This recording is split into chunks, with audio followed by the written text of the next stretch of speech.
Okay, first time look on this slime kit, and it looks adorable. The packaging's so cute. And let's open it up. It also gives you things to add into the slime, and kind of like grape, but at the same time it like mixed with other stuff, and it's so soft.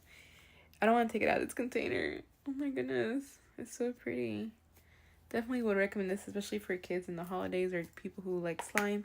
It's honestly good as a stress reliever, and it's also just cute in general, and it's just so addicting to use. It makes it like all crunchy, you know, if you know about slime and stuff.